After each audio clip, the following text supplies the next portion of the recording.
Coisas que seu pai não queria te falar e que pode estar presente na sua redação. Vou falar para vocês aqui 4 coisas que seu pai não gosta muito de tocar no assunto, mas que pode estar presente na redação, pode salvar no Enem, te salvar nos vestibulares tradicionais aí e fazer com que você tenha um bom resultado. Vamos lá. Uma coisa que seu pai não gosta muito de te falar, mas que acontecia nos domingos, geralmente, eu lembro até que eu assistia com minha mãe, é a banheira do Gugu. Seu pai fala que atualmente existe uma exposição sexual muito grande e que músicas de funk, por exemplo, que muitas vezes você gosta, seu pai critica dizendo que são músicas assim muito sexualizadas e que aquelas músicas acabam sendo músicas que expõem demais o corpo feminino e que são músicas que você não deveria ouvir. Então, se você é uma menina aí de 17 anos a 21 anos, pode ser que seu pai faça esse tipo de comentário, um tipo de comentário que, na verdade, se você voltar no passado, né, tem sempre aquela frase do seu pai bem chata, que a frase é assim: na minha época, pois é, na época do seu pai, a banheira do Gugu é uma das maiores, eu não sei nem o adjetivo a usar, mas é uma das coisas mais sexualizadas que acho que já existiu nas programações do domingo, onde as pessoas ficavam todas juntas, se reuniam em família, para ter uma família tranquila, uma família organizada, e aí assistiam numa banheira, geralmente dois artistas ou um artista e as mulheres ali. Eu lembro que tinha até a Alessandra Scartena, salvo engano, era uma das apresentadoras da banheira do Gugu, e aí essa mulher ficava seminua na banheira do Gugu, o artista entrava dentro da banheira e eles iam pegar um sabão. Eles não iam pegar um sabão. Na verdade, eles se esfregavam o tempo inteiro, as pessoas assistindo mais ou menos ali umas 2 horas da tarde, até umas 4 horas da tarde ali, mais ou menos nesse intervalo, que era o horário nobre do domingo, assistindo a banheira do Gugu no programa Silvio Santos. Então, assim, aterrorizante, é uma exposição sexual gritante, não tem aquela questão de faixa etária proibido para menores de 14 anos, nada disso. E não adianta seu pai falar que atualmente existe uma sexualização muito grande, porque e que os meios de comunicação e a internet estão acabando com as pessoas com as questões pornográficas, que de fato também acontece, mas que na época dele tudo era muito mais tranquilo. Não era mais tranquilo. A sexualização presente na banheira do Gugu era algo assim aterrorizante e era algo que expunha as crianças a um conteúdo que certamente seria proibido para maiores de 18 anos. Então você tinha um conteúdo extremamente sexualizado. Nessa mesma toada, geralmente na TV aberta, passavam programas assim, praticamente vídeos pornográficos. Eu não me lembro mais se era terça, sexta. Era sexta. Inclusive um deles chamava Sexta Sex, que geralmente nessa Sexta Sex qualquer pessoa mais ou menos 11 horas da noite ali poderia assistir um filme, eu vou chamar semi-pornográfico, e que também as crianças ou adolescentes poderiam assistir aqueles filmes ali da Sexta Sex, né? Então aí que hoje em dia nos canais, pelo menos nos canais que são canais públicos, né, que são canais do que a gente chama de TV aberta, essa exposição ela é um pouco menor e a exposição era muito grande, a sexualização das programações eram gigantescas, principalmente ali no programa Silvio Santos, programa do Gugu, ou na própria Xuxa, né, a rainha dos baixinhos, que esteve presente aí no Luciano Huck, né, usava, né, do seu corpo e da exposição do corpo feminino com uma frequência muito grande, e as próprias paquitas também ficavam numa situação de exposição do corpo. Tem uma novela que tinha uma personagem, por exemplo, que era Letícia Spiller, que a personagem era Babalu, em que essa Babalu, numa novela ali também, em horário nobre, ela ficava se esfregando e ela era uma ex-paquita e ficava se esfregando no outro cara, no outro personagem, num horário que todas as pessoas poderiam assistir. Então aquela ideia, né, que aquela ideia ali de Durkheim, de que a família é a base da educação, com a televisão, tanto no SBT, como na Bandeirantes, como na Rede Globo de televisão, a exposição à sexualidade ela era gigantesca e esse era um problema ali muito presente nos anos 90.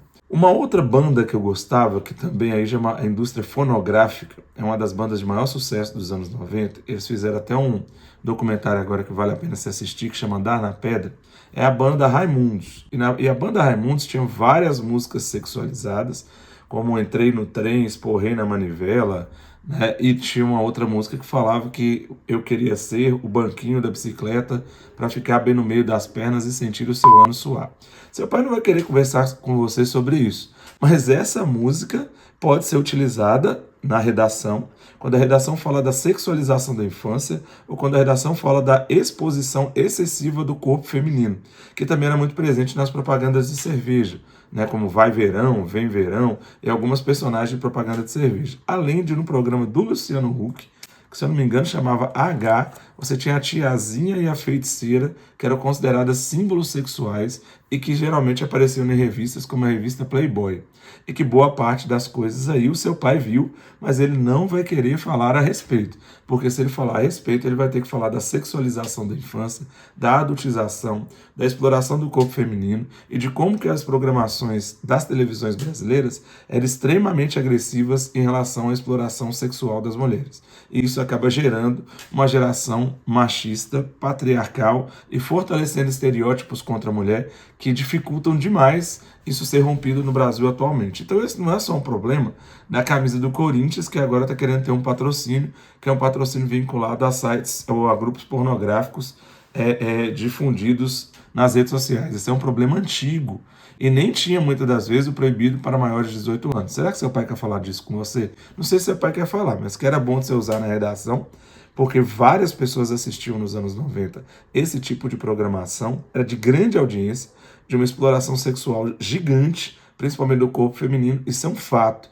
E ó, que eu nem tô falando do carnaval, da Globeleza, né, que aparecer dançando seminu ali nas propagandas da Globo para carnaval, não. Nem tô entrando no carnaval. Tô falando no programa, que a família se reúne no domingo, que a família tem o seu almoço, que é um almoço ali de uma família que se gosta muito, e era uma putaria danada nas programações dos anos 90 e mesmo nas músicas que seu pai gostava.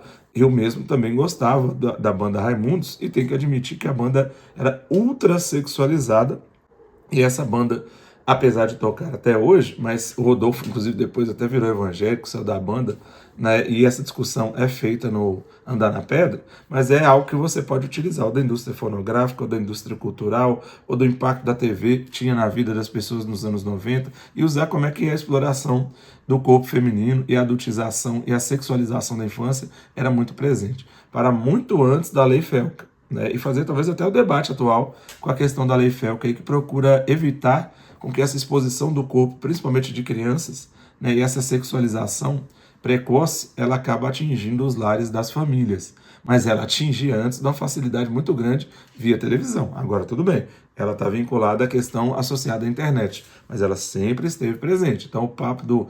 Na minha época, na época dele não era assim, mas era tão grave quanto, né? E aí pode ser que você faça uma relação passado-presente e constrói um argumento massa aí para a sua redação, beleza? Fica ligado aí que esse eu vou chamar de Problemas dos anos 90, número 1. Problema dos anos 90, número 2, né? Que pode ser discutido aí também. Também vou usar o queridíssimo programa Silvio Santos. O programa Silvio Santos é a base dos jogos de azar. O programa Topa Tudo por Dinheiro, que estava dentro do programa Silvio Santos, que era apresentado geralmente ali 9, 10 horas da noite no domingo, já expunha as pessoas ao ridículo. Pessoas anões, pessoas com deficiência, mulheres negras, mulheres obesas, homens obesos, todos os preconceitos que você imaginar e mais alguns estavam presentes. Eu lembro até com uma performance de um artista muito bom, que na época eu achava muito engraçado, hoje eu tenho até medo por causa do tipo de humor que era feito, que a gente chama de humor incorretamente político, que ele chama Ivo Holanda.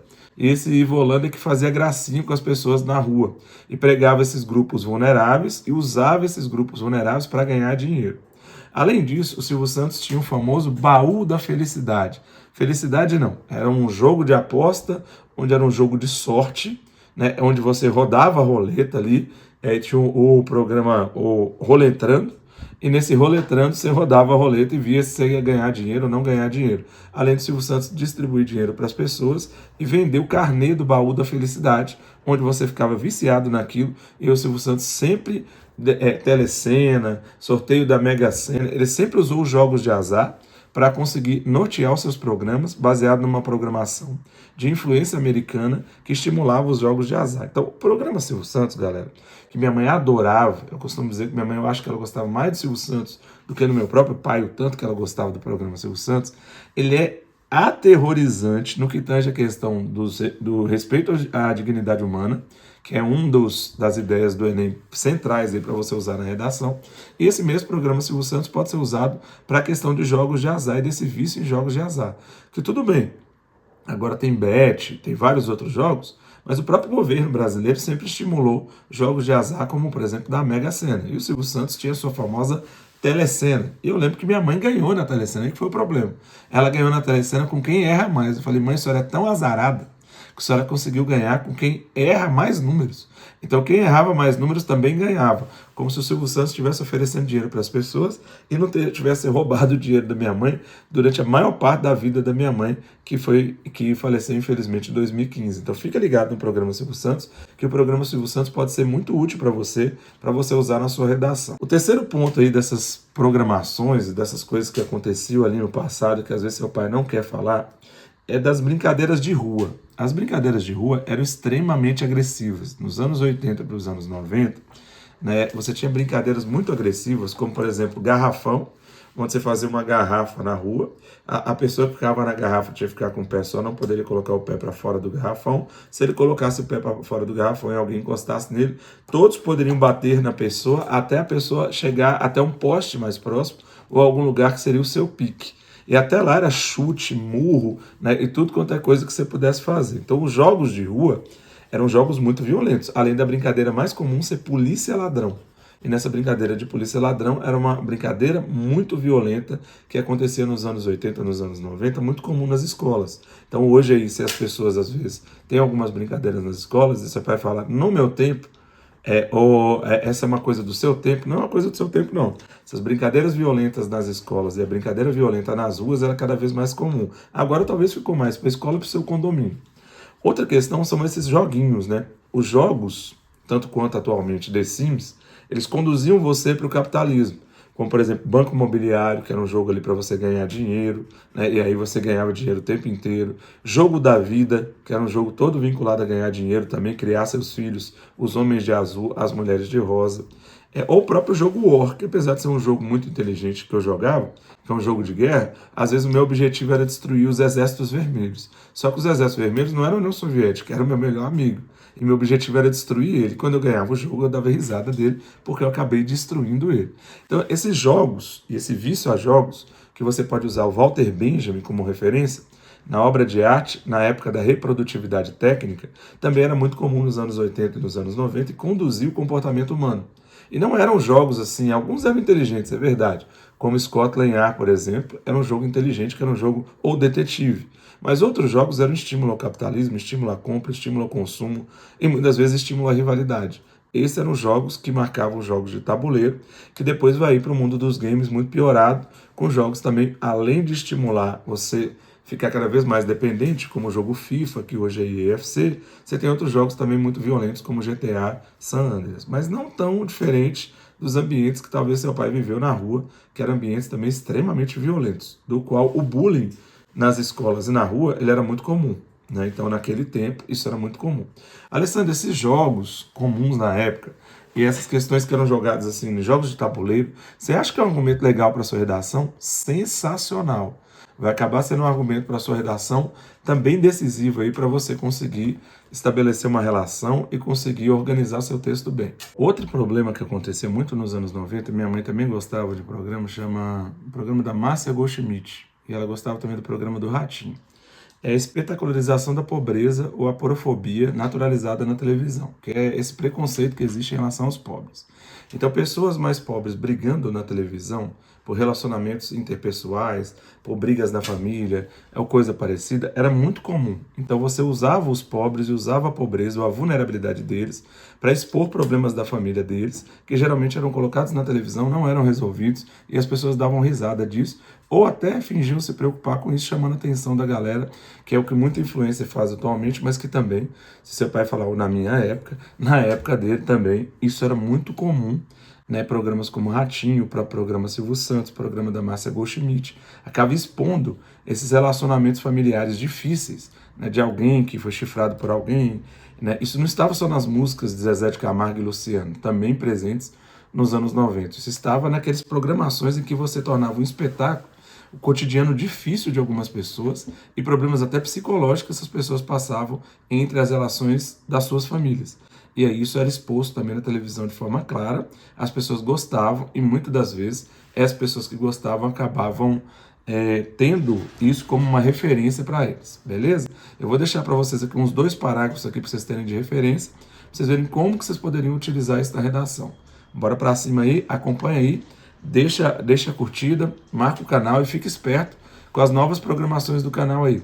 Ecos da História aparecendo para vocês, né, que é uma base ali para questões de história. Bora Tomar Uma, que são aulas de sociologia, que você pode acompanhar também no Bora Tomar Uma, que é quando eu estou preparando, e ainda vem algumas novidades para vocês aí.